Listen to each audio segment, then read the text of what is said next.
भाजपा के राष्ट्रीय अध्यक्ष नितिन नबीन ने उत्तर मालदा में स्पोर्ट्स क्लब की बैठक को संबोधित किया। उन्होंने कहा कि पश्चिम बंगाल खेल और खिलाड़ियों की समृद्ध परंपरा के लिए देश भर में जाना जाता था और क्लब हाउस की सोच ने इसमें अहम भूमिका निभाई है। उन्होंने कहा कि क्लब हाउस युवाओं को खेल जगत से जोड़ने का महत्वपूर्ण माध्यम रहा है, लेकिन पिछले कुछ वर्षों में कई क्लब अपनी पहचान और गौरव खोते जा रहे हैं। उन्होंने आरोप लगाया कि कुछ स्थानों पर क्लब हाउस खेल के बजाय वसूली के अड्डे बन गए हैं, जो चिंता का विषय है। पश्चिम बंगाल अपने खेल के लिए, खेल के क्षेत्र में जो लोगों की भावना यहाँ जुड़ी है और जो इस प्रकार से यहाँ पर से खिलाड़ियों ने अपना अलग अलग स्थान बनाया पूरे देश में, आज वही पश्चिम बंगाल जो क्लब हाउस से निकला हुआ जो एक सोच पश्चिम बंगाल की संस्कृति से कि हम इस क्लब हाउस के माध्यम से अपने युवा और नई पीढ़ी को खेल जगत से जोड़ेंगे। इन्हीं एनजीओ और इन्हीं क्लब हाउस के माध्यम से कई प्रकार के सांस्कृतिक आयोजन और पश्चिम बंगाल की संस्कृति को, पश्चिम बंगाल की विरासत को जिस प्रकार से इन क्लब हाउसों ने एक स्थान दिलाया, और मैं कह सकता हूं पूरे देश में, चाहे यहाँ के कलाकार हो, यहाँ के अलग अलग विधाओं के लोग हो, चाहे पेंटिंग हो, पत्रकारिता हो, कला का कई अलग अलग आयाम हो, संगीत हो, खेल हो, इन सब क्षेत्रों से क्लब हाउस के माध्यम से, संस्थानों के माध्यम से इस पश्चिम बंगाल का जो पुराना इतिहास रहा उसको निश्चित रूप से इन क्लब हाउसों ने एक बहुत ही अलग रूप से स्थापित किया।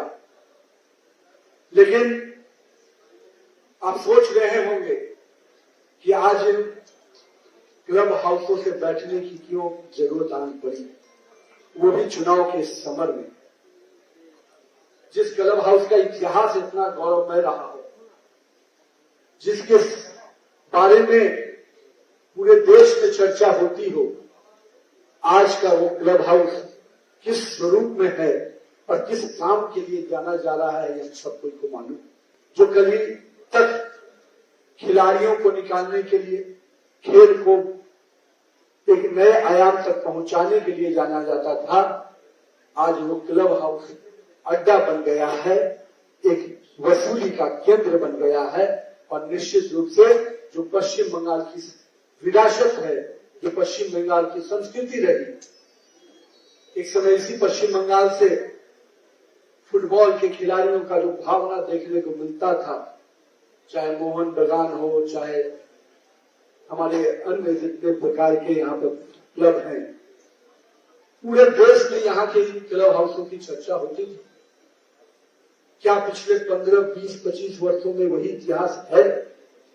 क्या वही सम्मान है? और नहीं है तो कौन इसका दोष? किसके कारण ये हुआ? किसने पश्चिम बंगाल के युवाओं को, नई पीढ़ी को एक नए अच्छे भविष्य बनाने से रोका है? मैं इसलिए आज इस बात को करने आया हूं, जब देश के अन्य राज्यों में माननीय प्रधानमंत्री जी ने खेलो भारत का आवाज दिया, सरकार की योजनाओं से उसको जोड़ा, हर पंचायत में खेलों के और खिलाड़ियों का माहौल बने, उस कालखंड में जब पूरे देश में अलग अलग प्रांतों में खेल के प्रति रुझान बढ़ा, तो वही पश्चिम बंगाल खेल से पीछे होता चला गया और यहाँ कहने लगे लोग खेला होगा। मैं पूछता हूं, जो खेल का क्षेत्र था वहां खेला होने का स्वभाव किसने उत्पन्न किया है? और जिसने उत्पन्न किया है वो खेल के प्रति कितना नकारात्मक रूप से उनके लिए खेल का मैदान राजनीति का मैदान बन गया। और निश्चित रूप से ये समय आ गया मित्रों कि उनको सजा देना चाहिए। देश के कई प्रांतों के खिलाड़ी देश में नाम रोशन कर रहे हैं, लेकिन मेरा पश्चिम बंगाल जो हमारा अग्रणी था खेल में, अगर आज पीछे रहा है तो जिन लोगों के कारण रहा है उनको सजा देने का समय है। आज हम इस कार्यक्रम में आपसे विदा लेते हैं। आप अन्य खबरों के लिए बने रहे। राष्ट्र सर्वप्रथम, वंदे मातरम, जाग उठा है भारत। राष्ट्र सर्वप्रथम।